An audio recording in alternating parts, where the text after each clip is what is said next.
예수님은 하나님의 아들이십니다라는 제목으로 우리 두 번째 시간을 가지려고 합니다.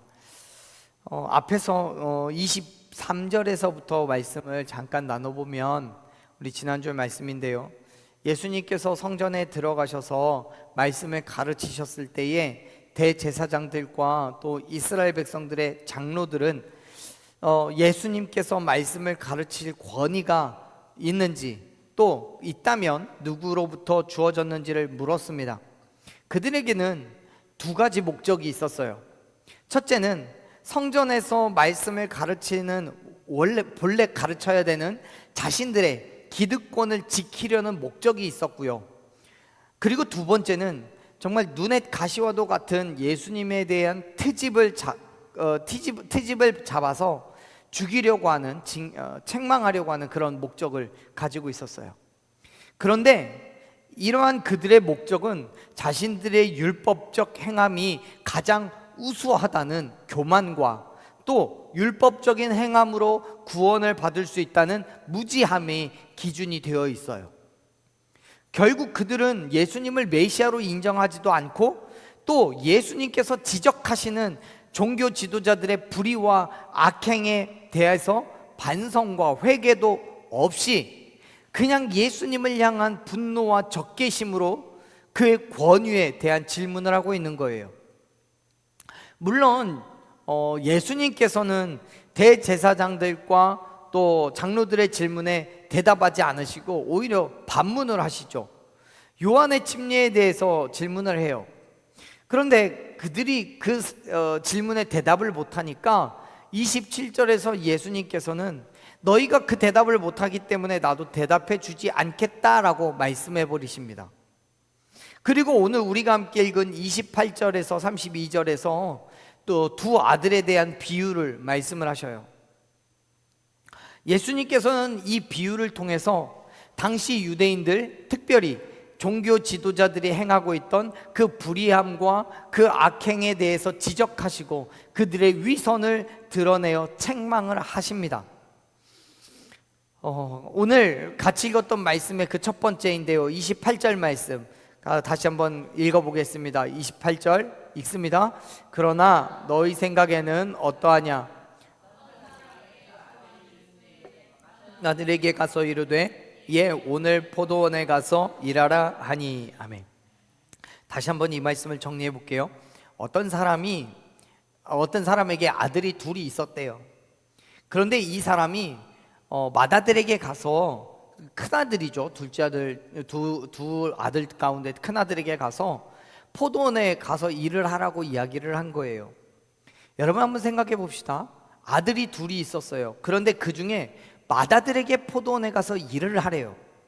우리 성경에는 기록되어 있지 않지만 사실 이 포도원 자체는 이 사람의 것이었을 거예요. 다시 말해서 이 사람은 자기 아들에게 다른 사람에게 포도원에 가서 품앗이를 하라고 요청을 한 게 아니에요. 엄연히 자기의 밭이고 그가 가서 일을 해야 하는 곳입니다. 그렇기 때문에 이 사람은 어쩌면 당연히 해야 할 그 일을 맏아들에게 요구한 거예요. 게다가 성경을 보면요, 그 아들이 맏아들이에요. 그 맏아들이라는 게 의미하는 게 뭐겠습니까? 맏아들에게 있는, 당시 사회에서 맏아들에게 주어진 권한이 있죠. 그게 뭐예요? 장자의 권. 그 장자의 권이 있어요. 둘째 아들보다 훨씬 더 많은 유산을 받고 둘째 아들보다 훨씬 더 많은 큰 사랑과 관심을 받으면서 이 아들은 성장을 했던 거예요. 그러니까 이 사람은 자기 맏아들에게 포도원에 가서 일하라고 요구하는 거예요. 그리고 그 요구는 맏아들이기 때문에 당연하게 받아들이고 기꺼이 일을 해야만 했던 거예요. 그런데 이 아들의 반응은 어떻습니까? 29절 말씀은 이래요. 29절 한번 읽어볼게요. 읽습니다. 대답하여 이르되 아버지 가겠나이다 하더니 가지 아니하고. 아버지의 요청에 맏아들은 당연하다는 듯이 가겠다고 했어요. 그런데 어떻게 했어요? 가지 않았어요. 상습적일 것 같아요. 한 번도 일을 안 해봤던지 아니면 한 번 어쩌다 아무것도 몰라서 일을 하러 갔다가 엄청 힘드니까 그 다음부터는 이제 더 이상 가고 싶지 않아서 안 가고 있는지도 모르겠어요. 말씀을 통해서 우리가 유추해 볼 수 있는 건 어쩌면 이 아들은 가지 않아도 되는 곳이었는지도 몰라요.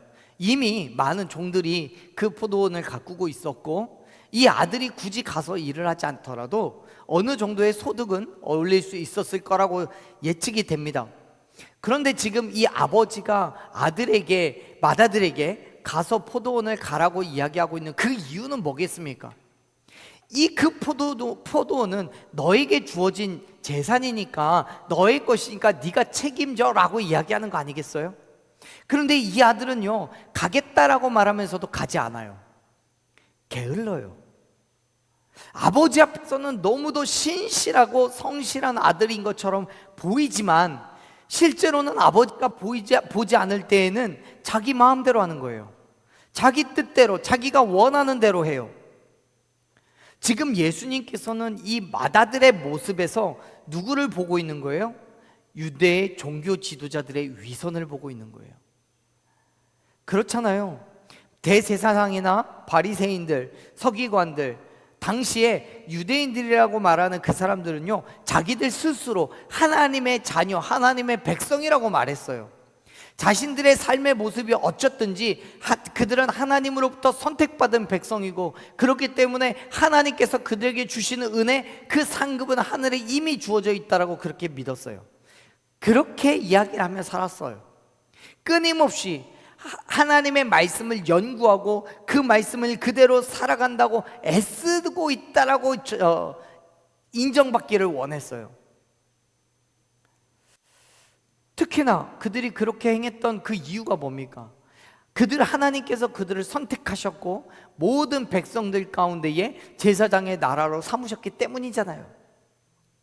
즉 하나님의 맏아들이 바로 이 유대인들이었던 거예요. 이스라엘 백성들이요.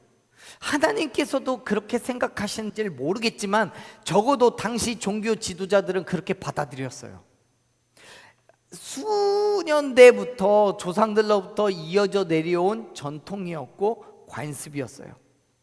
그리고 그렇게 다른 유대인들을 가르쳤고, 그렇기 때문에 다른 이방인들과 철저하게 구별되어야 된다고 생각해서 이방인들을 정말 개와 같이 여기고 상종 못할 사람들로 여겼어요. 그런데 결론적으로는 어떻게 했어요? 그렇게 행하지 않아요. 하나님의 뜻을 알고 그 말씀대로 행하겠다라고 대답은 했지만 그 약속은 지키지 않아요. 그렇습니다. 그들은요, 모두가 인정하는 경건주의자들이고 율법을 지켜 행하는 율법주의자들이에요. 하지만 실제로 그들의 경건은, 그들이 지켜 행하는 율법은 자신들의 유익을 위한 것이었던 거예요. 하나님께 대한 경외가 아니에요. 다른 사람들의 시선을 의식하고 하나님이 아니라 자기 만족과 사람들의 인정을 받기 위한 율법의 행함이었던 거예요. 더 놀라운 사실은요, 우리 성경에는 지금 29절에서 이야기하는 맏아들이 말하는 가겟나이다라고 번역한 이 단어가 헬라어로는 아버지의 명령에 바로 자신이 순종하겠다라는 자발적인 의지를 표현하는 단어예요. 무슨 말입니까? 아버지가 포도원에 가서 일을 하라고 얘기를 했을 때 가겠습니다라고 말한 건 억지로 그 일을 하겠다는 게 아니라 말씀을 들었고 그 자기 의지에 따라서 그 일을 하겠다라는 선언이었던 거예요. 그런데 결국 어떻게 해요? 안 했어요. 여러분, 지금도 이러한 외식적인 그리스도인들은요, 당연히 존재해요. 하나님의 말씀이 우리의 귀에 들렸어요. 말씀을 통해, 성경을 통해서 하나님의 말씀이 무엇인지를 알았어요. 그래서 하나님 알겠습니다, 내가 이대로 행하겠습니다, 나를 보내주시옵소서, 나에게 그럴 만한 힘도 주시고 능력도, 별 얘기를 다 했는데 결국 그 일이 내게 닥쳐왔을 때는 내 마음대로 한다는 거예요. 내 지식대로, 내 경험대로요.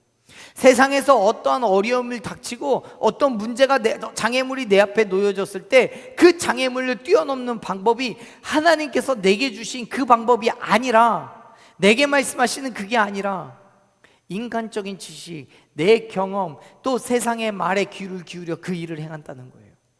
실컷 이야기 들어놓고요.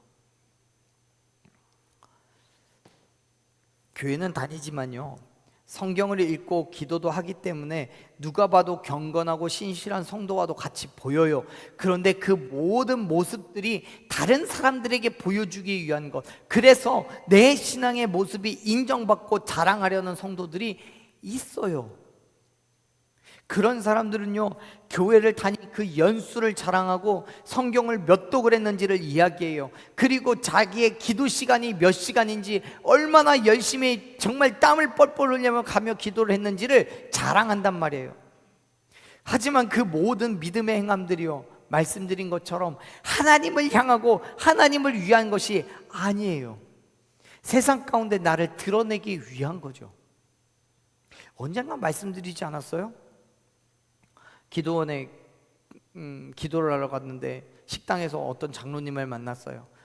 장로님이 세상 가운데서 여러 가지 사업도 하시고 막 그러셨나 봐요. 꽤 유명한지는 모르겠는데 아무튼 명함을 하나 주시면서 저한테 당신에 대해서 소개해 주시는데, 명함을 뭐 누구누구 어디 뭐 부장 대표 뭐 누구 이렇게 써 있어요. 딱 뒤집어 봤더니 뒤에 성경을 몇 독했고 기도는 몇 시간 있고 이게 써 있는 거예요. 기가 막혀갖고 그냥 덮었어요. 그래서 어쩌라는 얘기인가 저한테 싶었어요. 그런 일들이요, 사실상 밖에서 보면요, 비일비재합니다. 여러분, 예수님께서 바리새인들을 향해서, 당시 종교 지도자들을 향해서 뭐라고 책망하십니까? 마태복음 23장 33절에서 얘기하세요. 예수께서 외식에 가득 찬 그들에게 뱀들아, 독사의 자식들아라고 일갈하십니다. 그러면서 너희가 어떻게 지옥의 판결을 피하겠느냐라고 그렇게 경고하셔요. 그 말씀은 오늘날 우리에게도 동일한 말씀입니다. 기억하십시오. 우리의 믿음은 입술로만 고백하는 게 아니에요. 그리고 남들에게 보이기 위한 것이 아니라 철저하게 하나님을 향한 그 믿음의 행함으로 나아가야 함을 믿으시길 바랍니다. 가겠다고 했으면 가야 하는 거예요. 그 말씀이 어떤 이유이고 어떤 목적이 있는 줄을 알면 행해야 되는 거예요.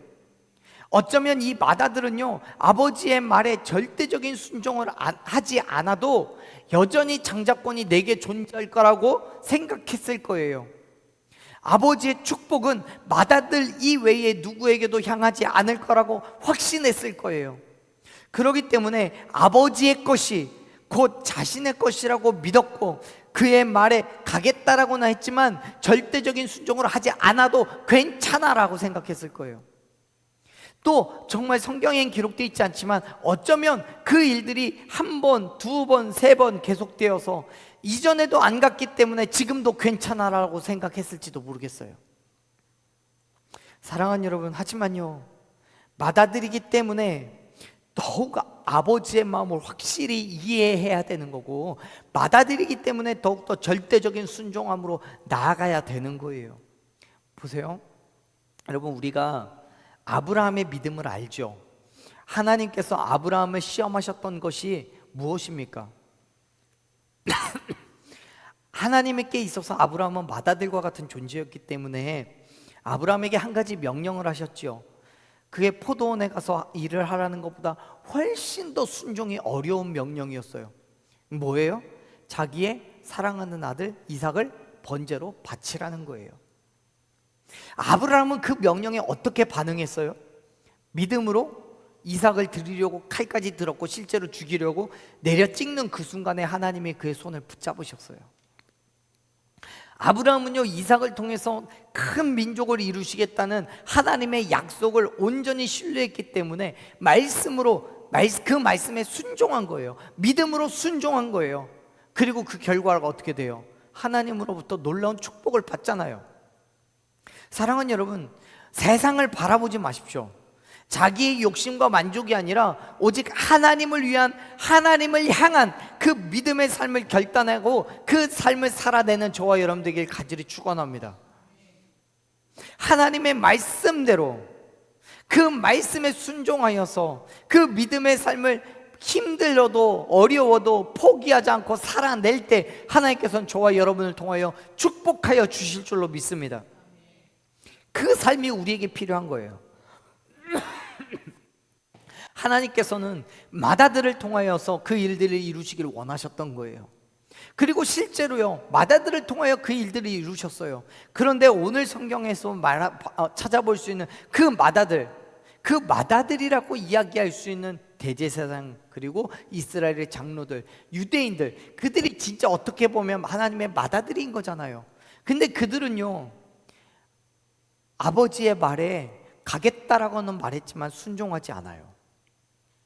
하나님의 뜻이 무엇인지는 알지만 성경을 연구했고 율법을 알았기 때문에 하나님의 뜻이 무엇인지는 알았지만 그 말씀대로 순종하지 않아요. 그리고 자기 뜻대로, 자기 욕심대로, 자기 만족에 그 일을 행해요. 하나님께 영광을 돌리는 게 아니에요. 그런데 여러분, 포도원의 주인에게는요, 아들이 둘이 있었단 말이에요. 맏아들에게 포도원에 가서 일을 하라고 요구한 아버지는 모르겠어요. 성경엔 기록되어 있지 않으니까 안 갔다는 것을 알고서 둘째 아들에게 희망을 걸어보려고 얘기했는지는 모르겠지만 둘째 아들에게도 동일하게 이야기합니다. 30절 말씀 읽어볼게요. 읽습니다. 둘째 아들에게 가서 대답하되 이르되 실소이다 하였다가 후에 뉘우치고 갔으니. 아멘. 아버지의 요청에 둘째 아들은요, 어떻게 반응을 했습니까? 처음에는 가기 싫다고 하더니 곧 뉘우치고 포도원으로 갔대요. 우리 다시 한번 생각을 해보죠. 맏아들에 비해서 둘째 아들은요, 그의 몫이 적어요. 장자권에 해당되지 않으니까. 그 말은 둘째 아들은 자기가 둘째이기 때문에 당연하다는 생각보다는 첫째 아들에 대한 막연한 부러움과 또 한편으로는 서운함도 있을지도 몰라요. 그렇기 때문에 이 둘째 아들은 아무리 애쓰고 수고하더라도 자기의 몫이 될 수 없는 포도원에 굳이 가서 일을 하고 싶지 않았을 수도 있어요. 우리가 잘 아는, 나중에 뒤에 나오는 이야기지만, 다른 성경에서 나오는 비유지만 우리 탕자의 비유를 생각해 보면요, 둘째 아들이 자기의 몫을 가져다가 갖고 나가서, 재산을 가지고 나가서 탕진해 가지고 오잖아요. 그런 것처럼 지금 여기에서 이 둘째 아들은 자기의 몫만 딱 챙기면 된다라고 생각했을지도 몰라요. 그래서 그 포도원에 가는 것이 마냥 내키지 않은 거죠. 마냥 내키지 않은 거죠. 그래서 우리 성경에는 실소이다라고 이 번역되어 있는 이 단어가 헬라어에는 원하지 않는다라는 의미도 가지고 있어요. 원하지 않아요. 굳이 그걸 가고 싶지 않아요. 즉 정말 아버지의 말씀이 그렇긴 하지만 포도원에 가서 일하는 것이 싫다는 거예요. 하지만 시간이 지나고 나서 아버지의 명령을 다시 한번 생각해 보니까 이렇게 불순종할 것이 아니었다라는 생각을 하고 그의 마음에 뉘우치고 그의 명령하신 대로 포도원에 갔어요. 회개했어요. 마음을 돌이켰어요. 그리고 말씀하신 그 길로 나아갑니다. 사실 성경에서 우리가 알 수 있는 건 이 둘째 아들이 얼마나 아버지의 마음을 흡족하게 일을 했는지, 정말 얼마나 열심을 일을 해서 열매를 얼마나 맺었는지에 대해서는 기록하고 있지 않아서 모르겠어요. 가서 일을 하는 흉내만 냈을 수도 있겠고, 정말 거기서 일하는 일꾼들의 뒤만 졸졸 쫓아다녔을지도 모르겠어요. 그런데요, 성경에서 이야기하는 건 이 둘째 아들이 아버지의 명령대로 갔다라는 그 사실에 주목합니다. 무슨 말입니까? 아들이 아버지의 말에 순종하여서 간 것 그 자체가 중요하다는 거예요. 가서 얼마나 일을 했던 열매를 맺게 하는 건 사실 아들이 할 일이 아니에요. 그거는 아버지의 몫이에요. 그렇기 때문에 예수님의 비유는 같다는 것으로 마무리가 돼버려요.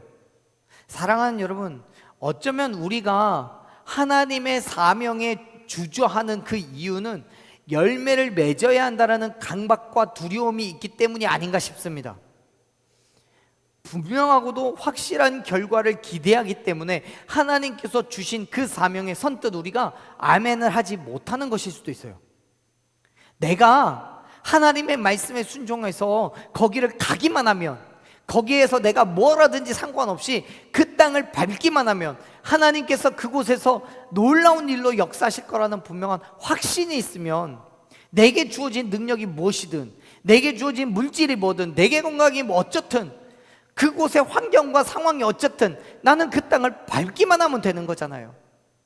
그런데 내가 거기 가서 내 힘으로 뭔가를 해봐야 되고, 내가 가진 것으로 뭘 이끌어 봐야 되고, 그 생각, 그래서 얼마만큼의 열매를 맺어야 된다라고 거기에 내가 매몰되어서 그 생각이 가득 차 있으니까 그 땅을 밟는 게 부담스러운 거예요.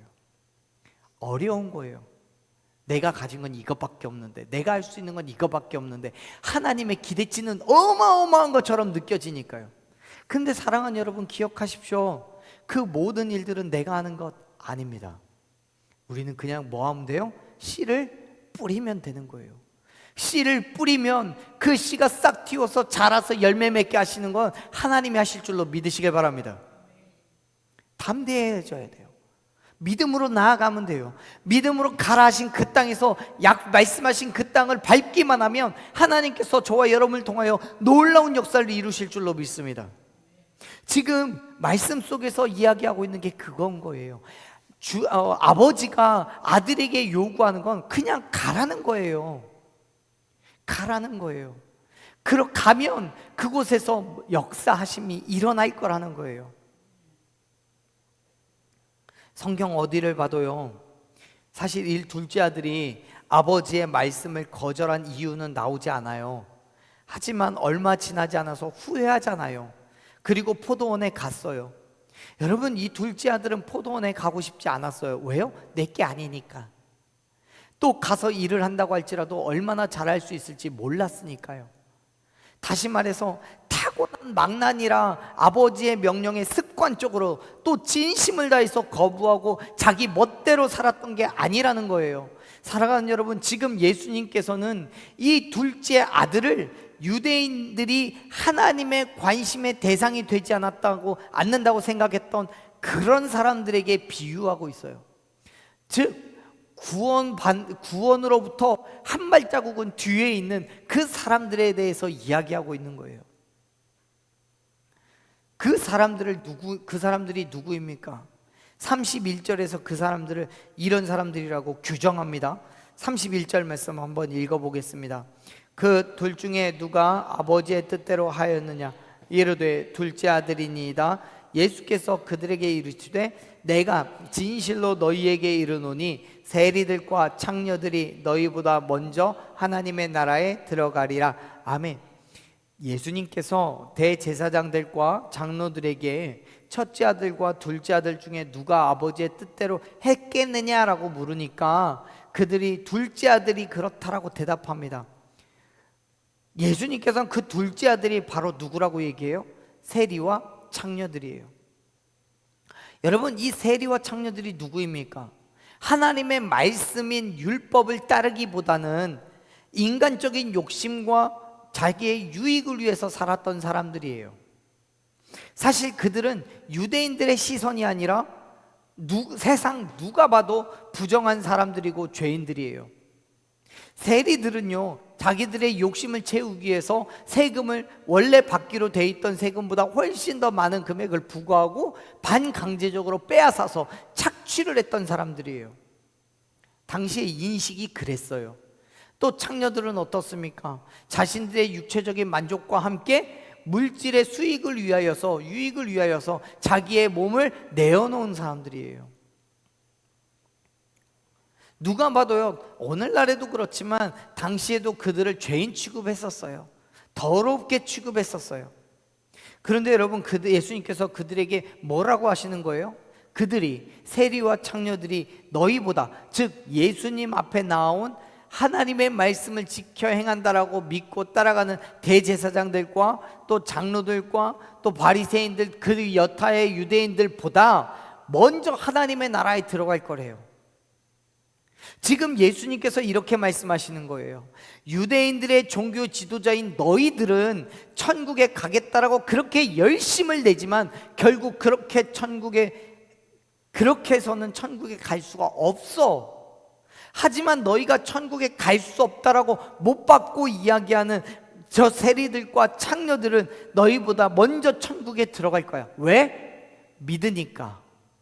그리고 그 믿음대로 살아가니까. 여러분 생각해 보십시오. 당시 사회에서 세리와 창녀들은 어떤 위치에 있는 사람들입니까? 유대인들의 입장에서는 상종조차 하지 않는 사람들입니다.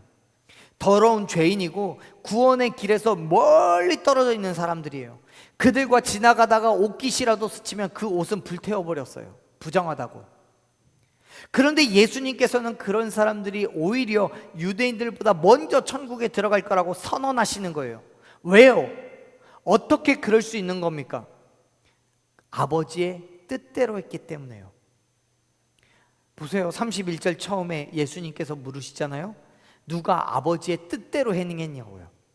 아버지의 뜻대로 한 사람이 누구냐고요. 그 질문에 유대인들은 둘째 아들이요라고 대답을 했고, 그 둘째 아들이 곧 당시의 세리와 창녀들이라고 예수님께서 말씀하시는 거예요.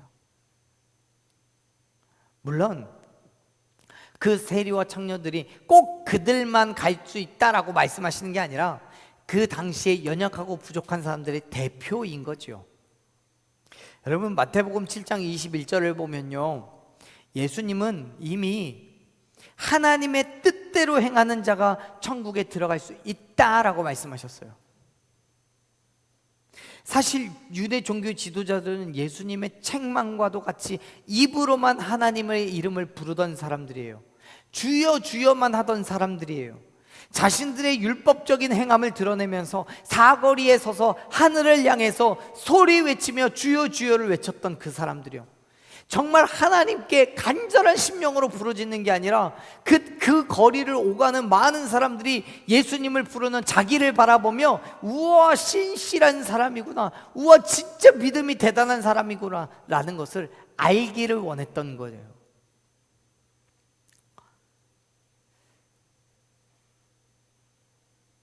자신들의 율법적인 행함을 드러내며 하나님의 말씀에 순종하는 것처럼 보이긴 하지만 그것은 외형적으로 누구보다 철저하게 순종이라는 것을 위장하는 것에 불과했어요. 우리가 유대인들의 율법적인 믿음의 태도를 너무나 잘 알고 있잖아요. 그동안 많이 이야기했잖아요. 바리새인들과 서기관들 그리고 대제사장들과 같은 종교 지도자들과 또 그들을 통해서 율법을 배우고 익혔던 유대인들은 하나님의 뜻과는 거리가 먼 인간의 유전에 따라 행동했고 하나님의 뜻보다는 율법을 지켜 행하는 것에 열심을 다했던, 그렇기 때문에 예수님께서는 그들이 아버지의 말씀에 순종하겠다고 대답하고는 결국엔 불순종한 마다들과 같다고 말씀하시는 거예요. 그런데 그들과 비교되는 세리와 창녀들은 어떻습니까? 그들은요 사회적으로 손가락질 받았고 누구에게든 죄인이라고 정죄함을 받는 사람들이었습니다. 하지만 예수님을 그들이 만났을 때, 복음을 들었을 때 자신들의 잘못을 깨닫고 회개했잖아요. 그래서 하나님의 뜻에 순종하는 삶으로 결단했잖아요. 여러분 마태가 그런 사람이었고요, 삭개오가 그런 세리였어요. 또 가늠하다 잡혀온 여인이 어떻습니까?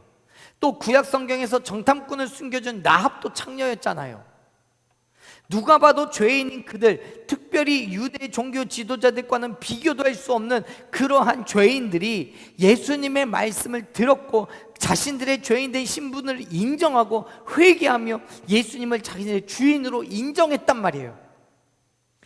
하지만요 종교 지도자들은 그들 자신들도 죄인이면서 스스로 의인인 척 가식을 떨고 교만하여서 회개하지 않을 뿐만 아니라 오히려 예수님을 정죄하고 결국 십자가에 못 박아 죽이기까지 해요.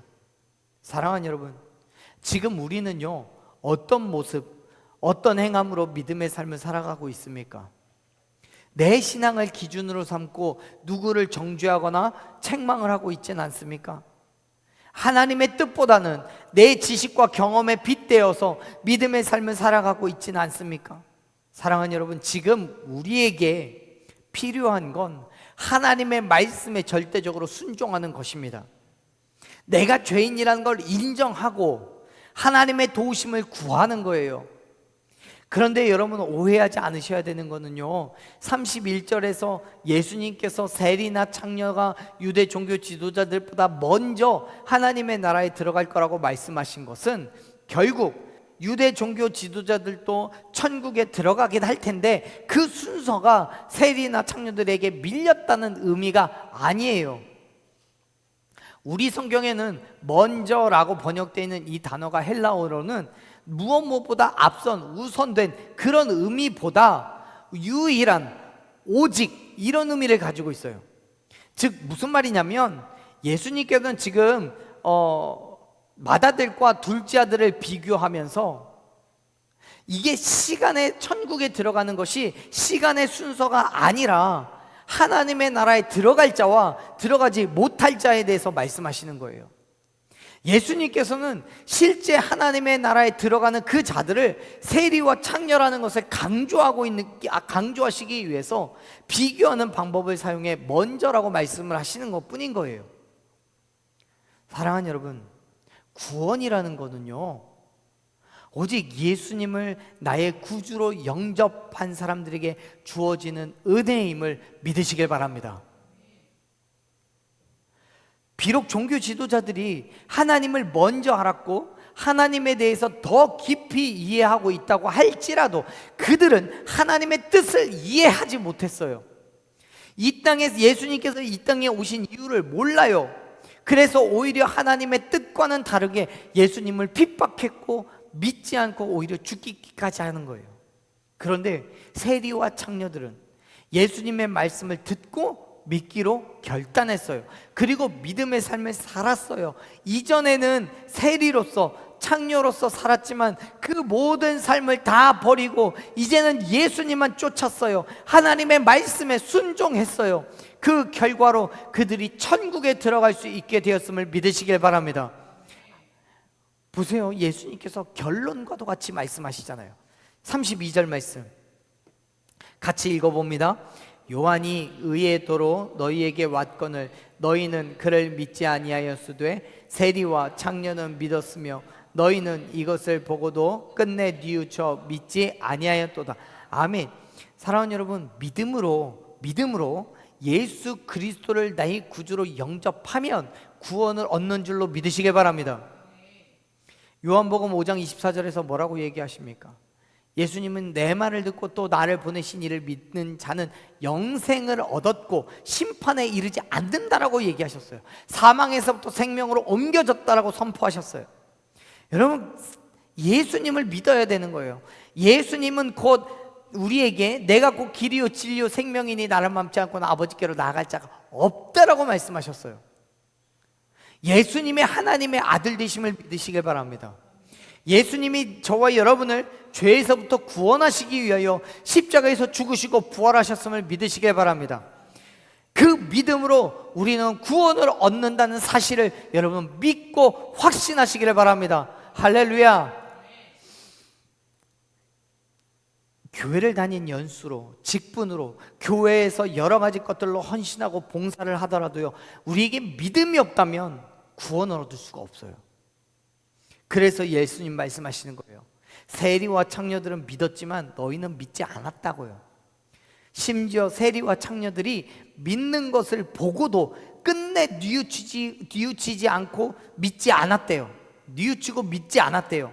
사랑하는 여러분, 죄인 된 우리를 위하여 이 땅에 오신 예수 그리스도를 여러분 믿으시길 바랍니다. 내 지식과 내 경험을 따르는 게 아니라 예수님께서 우리를 위하여 십자가에서 죽으시고 부활하신 그 사실을 믿고 의지함으로 나를 통하여 일하실 그 일들을 기대하며 그 믿음의 삶을 살아 나아가십시오. 부족하고 연약하지만요, 어쩌면 둘째 아들처럼 우리에게 이 땅의 것이 많이 주어지지 않는다고 할지라도요, 믿음으로 그 자리로 나아가는 그 자리에, 그곳에서 하나님의 은혜를, 아버지가 주시는 그 사랑과 축복을 경험하게 될 줄로 믿습니다. 진정한 구원을 경험하게 될 줄로 믿습니다. 오늘 저와 여러분이 다시 한번 그 은혜 아래 거하면서 하나님께서 저와 여러분 가운데 일하셔서 그 일들이 정말 하나님의 놀라우신 역사하심과 하나님의 뜻하심을 선포하고 드러내는 그 귀한 사역 가운데 쓰임받는, 그래서 풍성한 열매로 하나님께 영광 돌리는 저와 여러분 되기를 간절히 축원합니다.